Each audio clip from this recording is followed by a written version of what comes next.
Hey everyone, I get it. When you're hunting for a compact camera, you've probably seen a ton of cheap point-and-shoots that promise big sensor, cheap price and end up delivering blurry night shots, sluggish focus, or a battery that quits after a few dozen frames.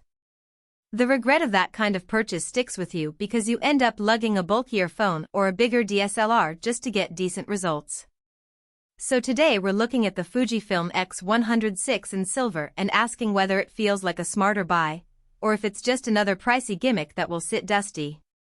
Link is in the description if you want to check the product details on Amazon. First off, the biggest hesitation people have with the X100 line is the fixed 23mm, 35mm equivalent lens. You can't swap it out, so you're committing to a focal length that sits between wide-angle street and portrait territory.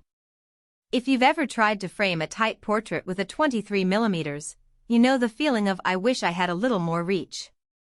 That's why the digital teleconverters 1.4x and 2x are a big part of the conversation. In practice, the 2x mode gives you about a 50mm feel, which is decent for head and shoulders shots, but it does come with a slight loss in sharpness that you'll notice if you inspect the image at 100% on a monitor. For street photographers who love to stay in the moment, the ability to pull that extra reach without a second lens is handy, but if you know you need true telephoto capabilities, this camera isn't the answer. Now let's talk autofocus. The X100VI uses a hybrid system that blends phase detection and contrast detection, and on the road it feels noticeably more confident than the previous generation. I've tested it on a bustling city sidewalk, tracking pedestrians as they cross the street. The focus lock comes in under a half second, and the subject stays sharp even when they change direction. That reliability is a real win for anyone who isn't willing to hunt for focus manually in a split second. However, the system can be a bit finicky in low-contrast scenes. Think foggy mornings or backlit subjects where it may hunt a couple of times before locking. If you regularly shoot in those conditions, you'll want to keep an eye on the focus indicator and be ready to nudge the focus manually. Low light performance is where the new 40.2-megapixel X-Trans CMOS 5HR sensor really shows its teeth. The sensor's color filter array, combined with Fujifilm's noise reduction algorithm, delivers clean images up to ISO 6400 without the digital grain you'd expect from a compact.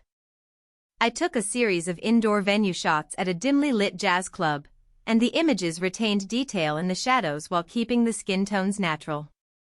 The in-body image stabilization, rated up to about 6 stops, lets you handhold slower shutter speeds around 1/15 second at ISO 3200 and still get a sharp frame.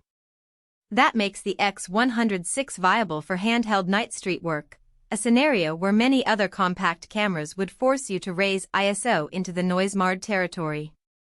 Battery life is another practical concern. The X100VI uses the same NPW126 battery that's been in Fujifilm's range for a while, and real-world tests show you can expect roughly 350 shots per charge if you stay in the standard shooting mode and keep the LCD off when you're not composing. Turn on the electronic viewfinder for a full day of shooting and you'll drop to around 250 frames. That's enough for a day's outing, but if you're planning a multi-hour event and can't afford a spare, you'll need to bring a power bank or a second battery. It's not a deal-breaker, but it's something to factor into your workflow. One of the most talked about aspects of Fujifilm cameras is the film simulation modes, and the X100VI expands that list to 20, including the new Rayola ACE that emulates the look of a classic Fujifilm slide film. In everyday use, I found the classic Chrome and Provia simulations to be the most useful, because they give you a distinctive color palette straight out of the camera, reducing the need for heavy post-processing. If you're a creator who likes to ship images fast, that's a tangible time saver. On the flip side, the menu system can feel dense. The top dial layout is intuitive once you've memorized the functions, but diving into the deeper settings like adjusting the film grain or tweaking the dynamic range requires scrolling through several layers. Newcomers might spend a few minutes per shoot hunting for the right option, which can be frustrating when you're trying to capture a fleeting moment. Who should consider buying the X100VI? If you're a hobbyist who already loves Fujifilm's color science and you appreciate a camera that feels like a blend of a classic rangefinder and a modern mirrorless, this is a compelling choice. Street photographers, travel shooters, and visual storytellers who want a pocketable system with a large sensor and robust low-light capability will find the fixed lens a creative constraint rather than a